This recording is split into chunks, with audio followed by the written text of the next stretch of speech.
Live from the National News Studio, Sri Lanka.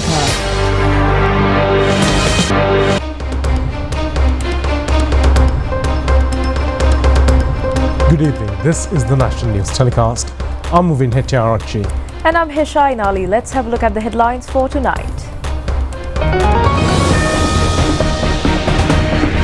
No charity collection for veneration of the sacred tooth relic, emphasizes the Sri Dalada Maligava. It has been revealed that more than 22,000 institutions evaded the payment of EFP funds. Mervyn Silva remanded again. Central Bank pays attention to enlighten people about monetary digitalization. 57 taken into custody in a raid on a Facebook intoxicant party. Special 3-day operation to curb spread of dengue. More than 1,100 arrested during a political protest in Turkey.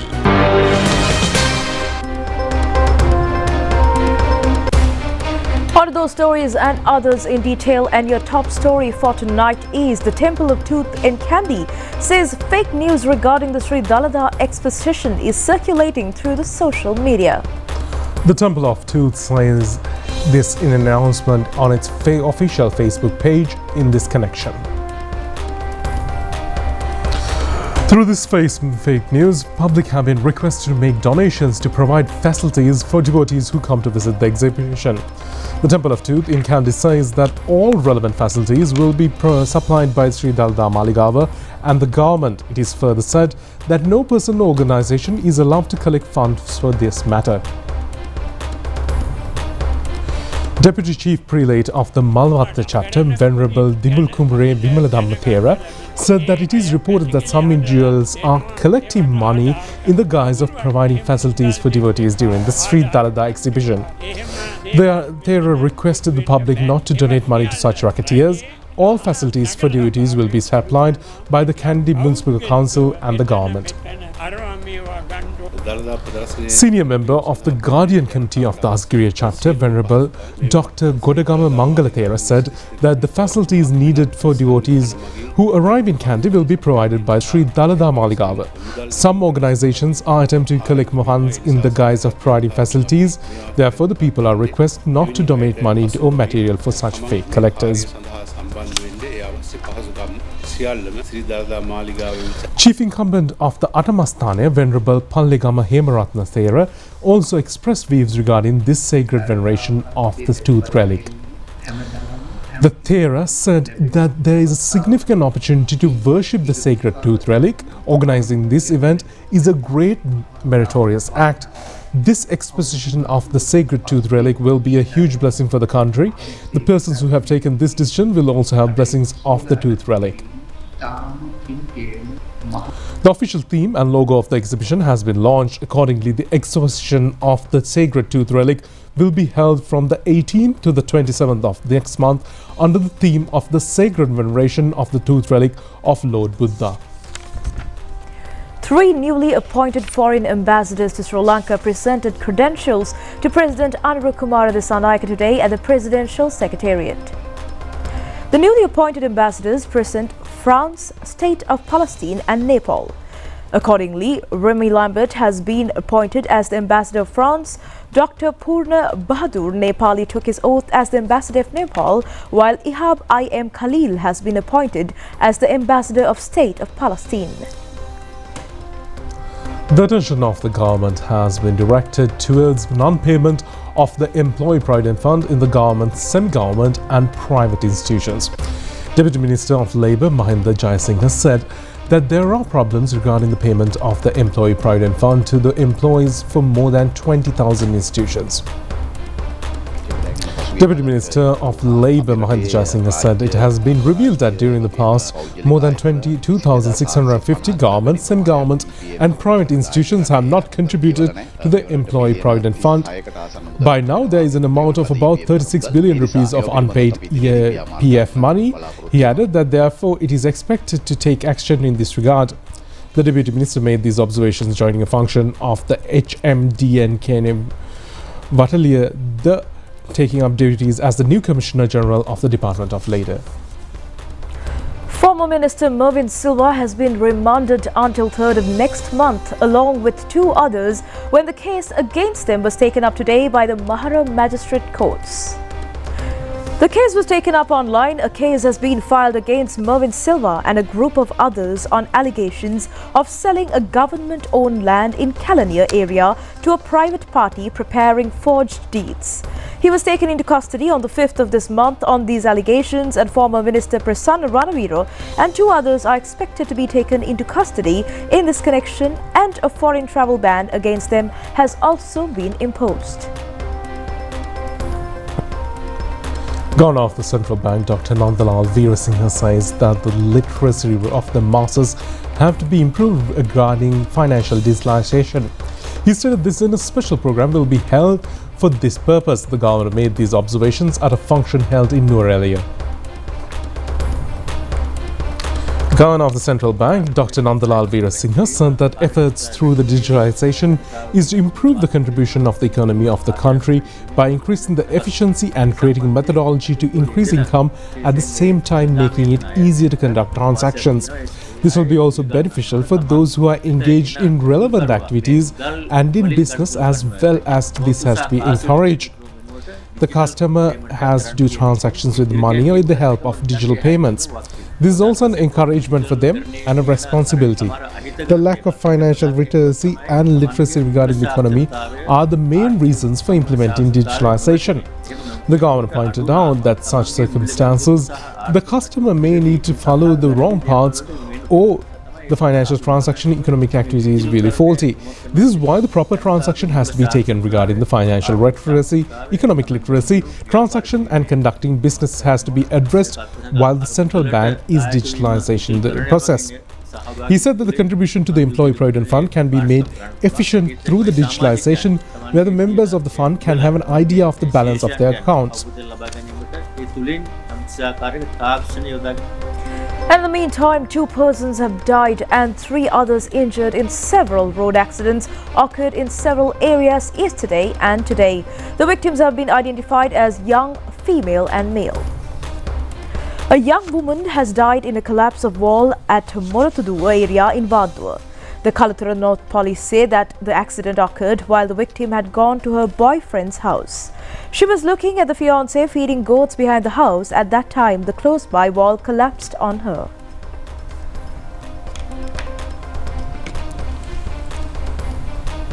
A person has died in a road accident occurred at Gorakapala area in Panadura North.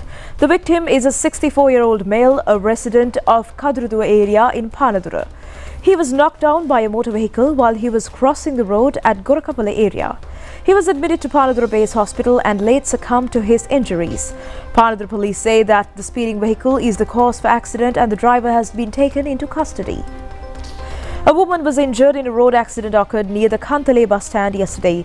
She was run over by a bus while she was walking in the bus stand, and the driver of the bus has been taken into custody.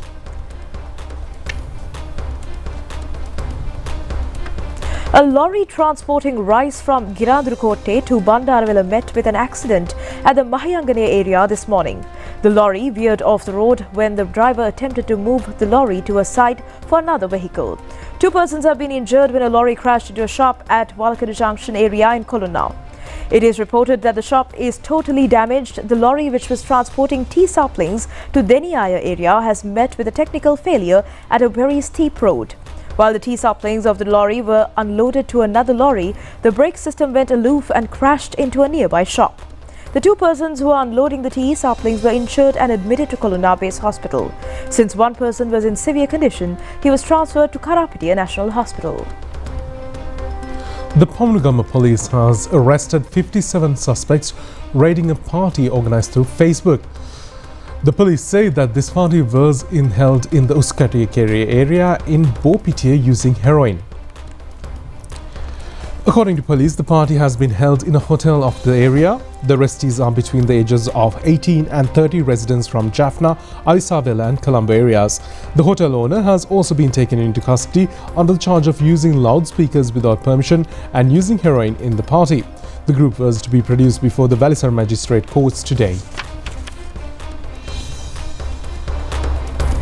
Moving on, Minister Dr. Nalinda Jayatissa met a group of representatives of the International Charity Association of USA at the Ministry of Health. Discussions have been held regarding the services and donations provided by that organization in the area of health in this country. The association agreed to continue with the projects of donation of pharmaceuticals for cancer and in the project of providing wheelchairs, which was implemented in the past. The minister thanked the representatives of the Donors Association of the USA for their assistance in the improvement of health services of this country through a period of 6 years. Kelly R. Johnson of the association and a group of representatives participated in these discussions.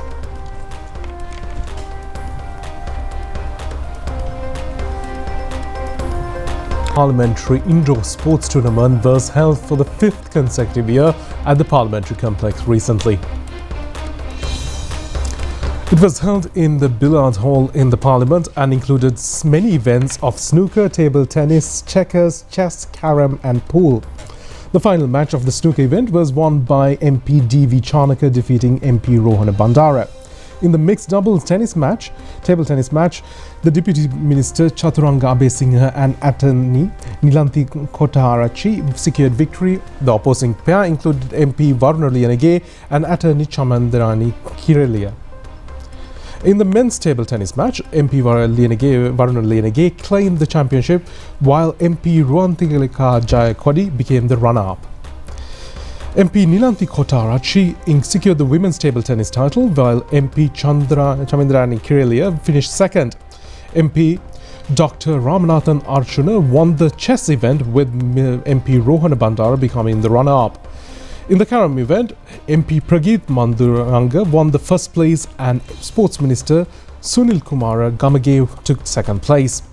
MP W.H.M. Dhammasena won the checkers title, with MP B. Aryavansa securing the runner-up. MP Rohana Bandara won the snooker event, while MP D.V. Chanaka placed second.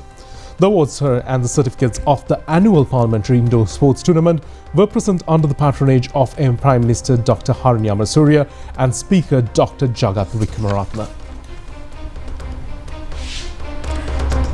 And we'll be back after a short break with more news.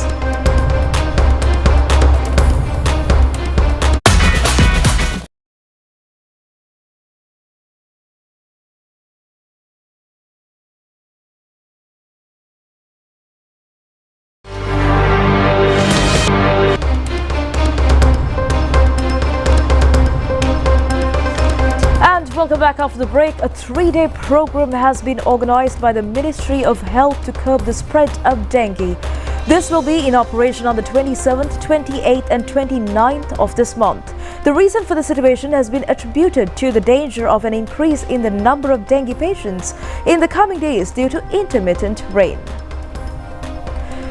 10,886 dengue patients have been reported during the year so far. This has been recorded a decrease of 43.4% in comparison to the same period of last year. However, special anti-dengue field programs are in operation in Gampaha, Kaluthura, Mathura, Mathale, Batiklo, Ratnapura and Trincomalee districts and municipal limits of Colombo, including 37 medical offices of health divisions which are in danger. In this operation, inspection teams will scrutinize houses, schools, work sites, institutions, public places and other concerned premises. The 3 armed forces and the police are also contributing towards the effort, and the Ministry of Health informs that if 30 minutes per week is dedicated for the environment of a residential area, places where mosquitoes are breeding can be eradicated. Former Chief Justice and President's Counsel Jayanta Jayasuriya has been appointed as Sri Lanka's permanent representative to the United Nations in New York. The Committee of High Sports, which met in Parliamentary recently, approved the relevant appointment. The Parliamentary Committee on High Posts also approved the nominations to appoint 2 ambassadors and a High Commissioner. Accordingly, the nominations of Mahinda Dasa Aratnayaka to be appointed as the Ambassador of Sri Lanka to Cuba and Professor Pivitrujana Kumarsinghe to be appointed as the Ambassador of Sri Lanka to Japan were approved by the Committee on High Posts. The nomination of Nimalupali Senadira to be appointed as the High Commissioner of Sri Lanka to the United Kingdom of Great Britain and Northern Ireland was also approved. Furthermore, the Committee on High Posts approved the nomination of former Chief Justice Jayanta Chandrasiri Jayasuriya to be appointed as the permanent representative of Sri Lanka to the United Nations in New York. The Committee on High Posts was met recently under the patronage of Prime Minister Dr. Harini Amarasuriya. A discussion on bilateral trade and investment between New Zealand and Sri Lanka was held at the National Chamber of Commerce Auditorium today. The National Chamber of Commerce has organised this event, and New Zealand Ambassador to Sri Lanka, David Gregory Pine, and Sri Lankan Ambassador in New Zealand, Prasanna Gamage, participated in this discussion through the internet. They discussed the business opportunities existing in New Zealand for Sri Lankan businessmen. These problems were also addressed by these experts. A group of local businessmen and intellectuals were present. Chairman of the National Chamber of Commerce, Anura Varnakulasuriya, General Secretary Nelipul Chandrasena, Deputy Chairman Dr. Lakmal Fernando, and several top officials were present at this discussion. At the government level, we would like to have some sort of formalisation of our economic relationship. We would love to see Sri Lanka join the Regional Comprehensive Economic Partnership, RCEP. Now that might be a bit tricky because I think it's going to be hard for the RCEP membership to agree on criteria for any new members right now. There's a few fishhooks there, a few differences of view among the membership. But that doesn't mean we shouldn't be preparing for it now. It doesn't mean that we can't do some other things with subgroups and coalitions of the willing, and we're very open to this. Our trade team just had a big job set for them this week with the announcement of free trade negotiations with India. But I know there's genuine interest among our trade negotiators in doing something with Sri Lanka, and we should explore that. We'll see a lot more happening politically, I think, over the next little while. And we had a parliamentary delegation visit last year, led by our Speaker. We had a delegation of women parliamentarians visit in the opposite direction the year before. But I think you're going to start to see ministerial contact on a much more regular basis starting in the middle of the year. I'm pretty sure we'll have a significant visit before too long. The Japanese Graduates Alumni Association of Sri Lanka hosted the inaugural Lifetime Awards 2025 in Colombo recently. The event was held to recognize the outstanding Japanese and Sri Lankan alumni of the Japanese institutions who have made an immense contribution to Sri Lanka's economy and society. The event was graced by Ambassador of Japan to Sri Lanka, Akio Izumata, as the guest of honor. 7 Japanese and 10 Sri Lankan awardees were felicitated in the contribution to their various sectors. These awards highlighted the strong ties between Japan and Sri Lanka and recognized the peer role of Japanese educated professionals in driving national progress. The event was organized by the Japanese Graduates Alumni Association of Sri Lanka in collaboration with the Embassy of Japan in Colombo, JICA, and representatives of the Japanese community in Sri Lanka. A Japanese company in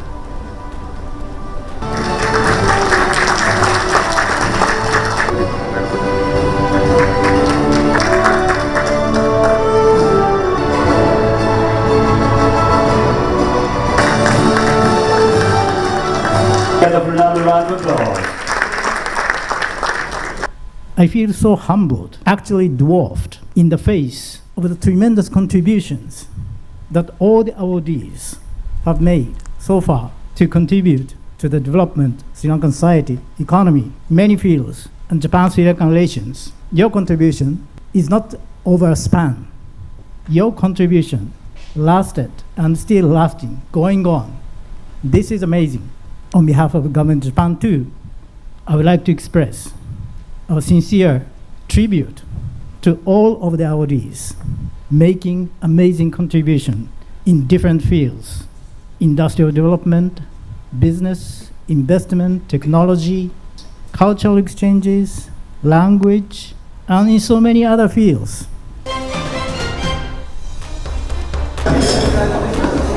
Meanwhile, the Embassy of Japan organized a reception for the Japanese graduates of the Alumni Association of Sri Lanka award winners. The reception was held at the embassy premises in Colombo. Ambassador of Japan to Sri Lanka, Akio Izumata, and award winners were present at this occasion.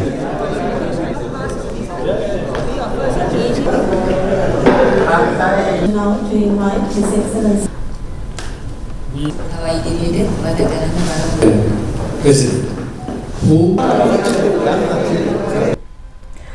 on more news items here at home in brief.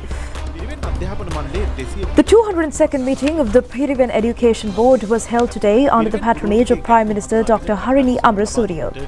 Discussions were held lengthily in preparing a systematic program to identify problems of the Pirivan teachers and solve them immediately. The Ministry of Education and Higher Education has focused attention to provide Mahapala scholarship allowance without delay. A discussion in this connection was held at the Ministry today under the patronage of Deputy Minister Madhura Seneviratne. Attention was also focused to modernize the data system of Mahapala scholarship holders, and Chairman of the UGC Senior Professor Kapila Seneviratne and some others were present at this discussion.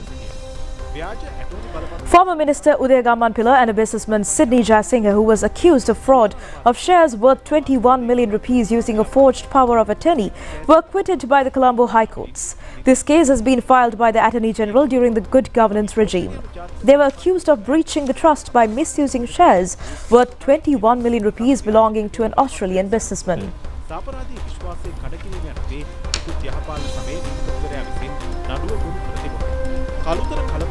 Two persons who were rowing a canoe in Kaluthura Lagoon have drowned. Police said that one person has given a telephone call that he was rowing in Kaluthura Lagoon. However, there was no information after this incident. Body of another person was found floating on the water. A stock of items which was brought illegally to the country evading tax has been taken into custody by the customs. They have been sent to the country in the guise of items sent by the migrant workers in the Middle East. Among the items, there are beautification tools, shoes and various food items worth 120 million rupees. The customs says addresses of the recipient given by them are fake. The government has focused attention to expedite the construction of Pothuhera-Rambukkana segment of the Central Expressway. A team headed by Minister Bimal Ratnayake made an inspection visit to look into the matter yesterday. The minister said that the constructions are completed by next year. Another suspect needed in connection with the shooting occurred at Nagalagam Street area in Grand Pas on last 17th have been taken into custody. He is 31-year-old resident in Grand Pas area. Two persons were hospitalized following this incident. Sri Lankan High Commission in Singapore has joined in Ramadan celebrations. The High Commission held the Iftar feast on the 17th of March with the participation of Sri Lankan Muslim community, that the country signifying the noble human tenets of kindness, compassion and unity. Minister at Singapore Prime Minister's Office and the Deputy Minister of Education and Foreign Affairs, Dr. Malhi bin Osman, participated as Honourable Guest of Honour in this function. Sri Lankan High Commissioner in Singapore, Senara Dissanayake, welcomed all the invitees. The High Commissioner, appreciating the multicultural values exemplified by Singapore while safeguarding the religious freedom, pointed out the efforts taken by Sri Lanka in maintaining peace and coexistence.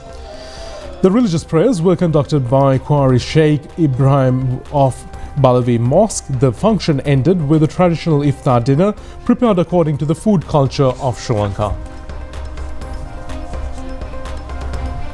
We'll be back with foreign news after a short break.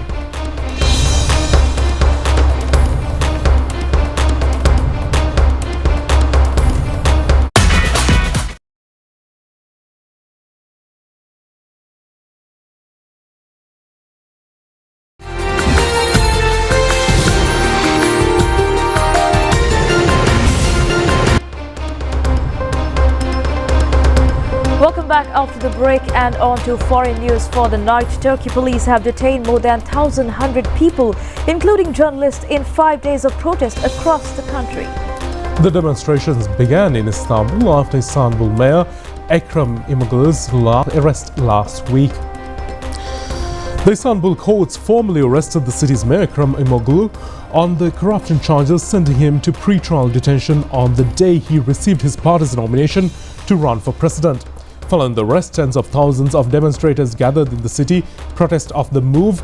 The mayor of Turkey's largest city and rival of the president Recep Tayyip Erdogan was jailed on charges of leading a criminal organization, bribery, misconduct and corruption. Along with dozens of his staff and municipal officers, İmamoğlu and 4 others face separate sets of charges causing harm of aiding an armed terrorist group.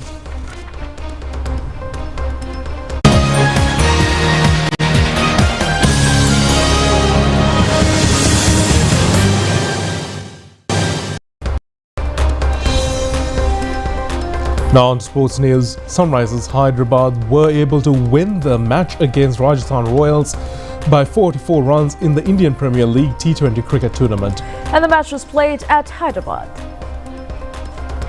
Batting first, Sunrisers Hyderabad scored 286 runs for 6 wickets in 20 overs. This has been recorded as the second highest score posted by a team in the history of IPL tournament. Ishan Kishan, playing an excellent innings, scored 106 runs not out. His innings of 47 balls included 11 boundaries and 6 sixes. Travis had scored 67 in bowling. Tushar Deshpande captured 3 wickets while Mahesh Tikshana was able to claim 2 wickets. A special feature has been the opponent team scoring 76 runs in the 4 overs of Jafrash during the match. This also has been recorded as the highest run scored against a bowler in the history of the IPL tournament.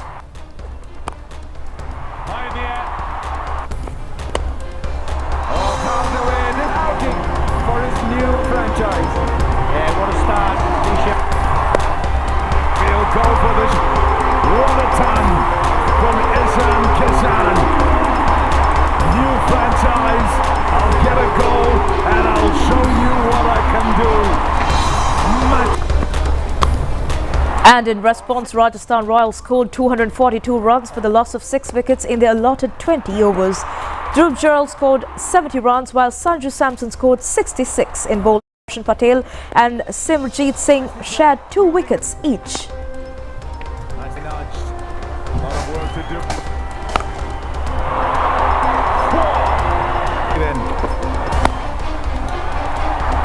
Little nudge away.